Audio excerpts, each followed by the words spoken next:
So we come to the 14th move of the 18 form Qigong sequence or Qigong sequence, whatever way you want to say it. This one's called, in some forms, the charging fist, or in some other forms it's called like punching of angry gaze, that sort of thing.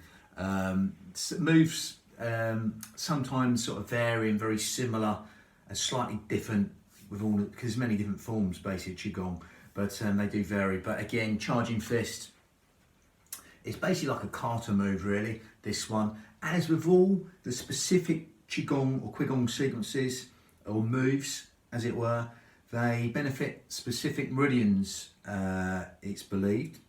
So again, this is believed to help the pericardium, the heart lining, as most of them do, the stomach, the bowels, the bladder. But again, I'm an adamant believer that basically when you're breathing, which we're going to do in a minute, we're going to a lot more detail with the breath, that every single organ, cell, sinew of the body is benefited. You can either focus on them organs, but again, I'm generally down the line of just, just doing it, feeling it, and just feeling the benefit inwardly. That inner medicine just affecting every single organ, cell, sinew of the body. So again, with this one, we're going to add the hypno, Qigong, Pilates, yogic breath, bit of a mixture of the breaths. First, this one's like the 14th, the 18th form Qigong sequence, but this is added on to an 8th form at the beginning and a 9th form at the end. So basically it's 35 moves. This is the 22nd move of the whole 35 moves. So we've got an 8th form like based on the 8 brocades, then this 18th form Qigong sequence is added on here, second, and then we get to the end of this, with 14 of the 18, we'll add another 9 sequence. So basically 35 in all. Doesn't really matter, I'll put in brackets what it is, the number, etc. You can do these segmentally in order, or it doesn't really matter. But all I'd say is just, do it, feel the breath, feel the movement. If it feels good, do it. If it doesn't, don't worry about it. It's just movement at the end of the day. Whether it's a specific Qigong sequence, it doesn't matter. Again, we're just taking that movement. They're really good movements, these. And I'm going to go a lot more. It's a really easy move. Basically, it's like a kata move. You can sit down, up. You can be up high or sit down deep, as long as you're not going knees past toes. I tend to take the Iyengar yoga principles with all these. Again, it's 2 schools of thought on that. Again, if you want to go wide and deep, you can do, but no lower than knees and 9 toes. Or if you want to be up high here, fine. Okay, see what suits you. It's your union of your mind and body. So only make this as easy or as hard as you like. Okay, so before we link the breath to motion, we're going to go into the breathing. Okay, like I say, I'm going to spend more time on the breathing than the move, because the move you can learn in a minute, or not even that. So let's start with the breathing. We go down the Pilates, yogic, Qigong breath, okay, or the hypnotic breath. It's a bit of a mixture of breaths. So again, let's get the Pilates breath to start off with. I don't want to digress too much. Let's go straight in. So we zip up pelvic floor, scoop out your abdominals. Then muscles go together. Okay, you can't do one without the other. Okay, so you've got the pelvic floor here. Again, imagine these thumbs from hip to hip, like cling film. The pelvic floor goes along here, joins to our corset muscle, 3 layers deep, which is all segmentally stabilising our spine, our transverse abdominis. So as you zip up pelvic floor and scoop out your abdominals right now, and breathe in through the nose right now and exhale through pursed lips, as if you're sort of blowing out a candle through pursed lips. Okay, you'll feel that breath right now as you do that go into these lower lobes of lungs, intercostals, the ribs, anywhere but the stomach, because there's nowhere else the breath to go apart from into these lower lobes of lungs, intercostals, the ribs, anywhere but the stomach.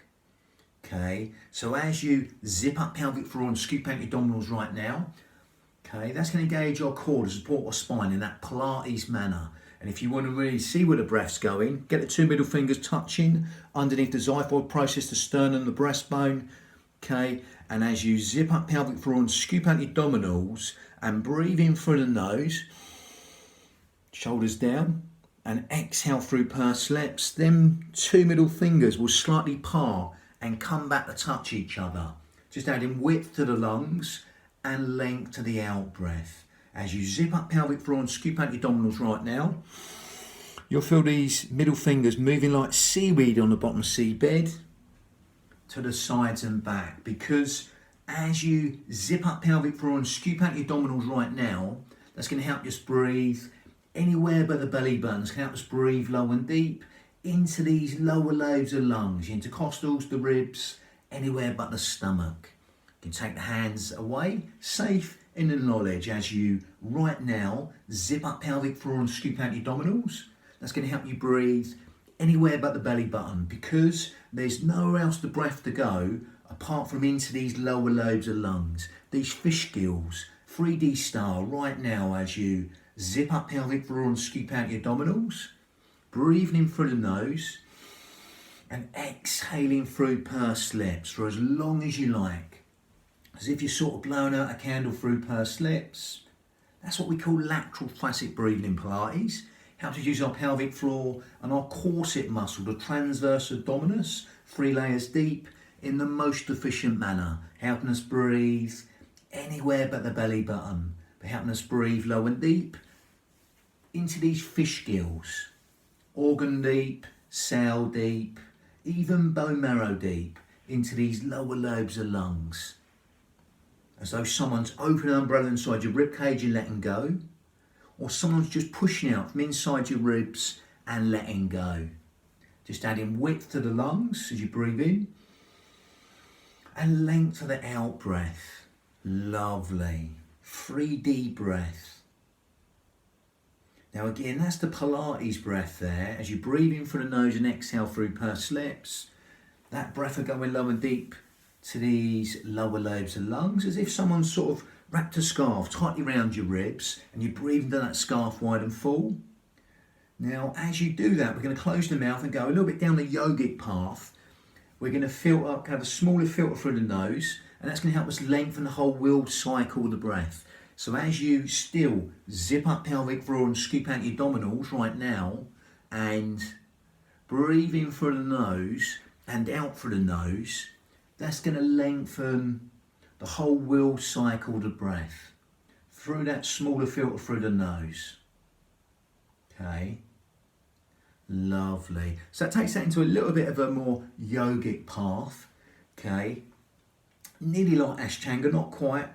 But again, as you're zipping up pelvic floor and scooping out your abdominals, simply breathing in and out through the nose. Again, you can stick with that, but what you'll find as you're doing that right now, you'll find the out breath wants to fall longer than the in breath. So just allow that to happen, and even take your mind consciously to that out breath and consciously lengthen that out breath right now. Okay, quadruple it, double it, triple it, whatever you like the out breath, just make it longer than the in breath, and allow that simplicity to relax the mind. And as you elongate the out breath longer than the in breath, that takes us a little bit more into the hypnotic breath, a bit like 7-11 breathing, but making the out breath longer than the in breath. We're not going to count the breath.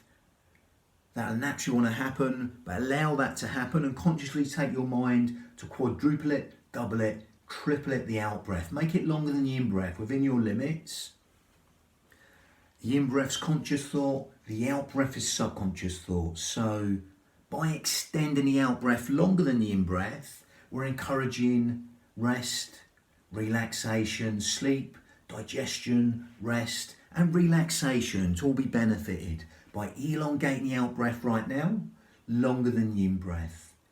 Now again, you've got a little bit of a mixture of the breaths there. If you want to take the yogic breath on a little bit further, then you can get the Ujjayi breath. If you can't get this, don't worry, carry on with that breath you're doing there. It's quite a mixture of breath there anyway. Okay, but again, if you want to get the Ujjayi breath, victorious breath in Sanskrit, we're going to just grip at the esophagus, make it narrower, and still carry on zipping up pelvic floor, scooping out your abdominals. And as you breathe in through the nose, it's going to sound like this. It's like a raspy, silky, whistling sound from the back of the throat. And it's like a with the mouth shut. Soft, silky, sighing breath, Ujjayi breath, seashore breath. Okay, so it's like a Shoulders down still, and it's up. Now again, if you can get that, that's great. If you can't, don't worry, carry on breathing as you are. But again, that will help us lengthen that will cycle again. Okay, because we're narrowing the esophagus and making that sighing, whistling, silky ujjayi breath from the back of the throat. That stimulate the thyroid gland, which helps with weight control, etc. Helps us build the heat in the body even more and fan the fire even more to burn the toxins within the bodies. Okay, but again, that also is focusing breath. We sometimes do that naturally, but we're overemphasizing that focusing breath. That will give the mind something to focus on. Sometimes when we're doing a fine motor skill, etc., threading the needle, or something we want to concentrate, we just let that sigh go. That gives the mind something to focus on. Okay, lovely. So again, you can do that with ujjayi breath or without. See what suits you. But again, let's just simply calibrate and synchronize the breath with the motion in vinyasa style. Okay, so again, it's a basic movement. Like I say at the beginning, you can go deep. If you go deep, no lower than knees and arm and toes, you're going to take all the Iyengar yoga principles. Again, if you want to go wider, you can do, but no lower than knees and arm and toes, tailbone deep. If it doesn't feel right, stay up tall. But again, the base of the cranium is nice and still. It's just the levers moving as we zip up pelvic floor and scoop out your abdominals. Shoulders over hips, head over shoulders. And then from there, we're going to exhale. Again, two knuckles come to the middle of the chest. Breathing, come back. Again, we're supinating the hands here. Shoulders down, lengthen up for the crown. Exhale for as long as you like. Keeping the shoulders still. Okay. Then breathing, come back. Imagine them roots just growing up and nourishing the body from the floor. As you zip up pelvic floor and scoop out your abdominals, a nice resonant out breath. Works like a cough or sneeze. Naturally helps us zip up pelvic floor and scoop out your abdominals. And take the navel towards the spine. Breathing, coming back. And exhale. Elongate the out breath on that motion. Nice and long with the breath. Breathing, coming back. Lovely. But again, nice simple movement. But again, I've gone more into the breath there. So that was the 14th move of the whole 18 form Qigong sequence. Added on to that 8 brocades, not specifically the 8 brocades, the movements with the hypno, yogic, Qigong breath in there, the Pilates breath in with it. A bit of a mixture of breaths. But again, don't get too caught up in the motion. It should be this with this form, etc. It's just movement. I've gone more traditionally into like the meridians and the organs and others on other videos. But again, I've just done a bit of a mixture there. Again, at the end of the day, it's just breath synchronized movement. If you feel good at the end of it, great. If you don't, leave it. Bang. Lovely.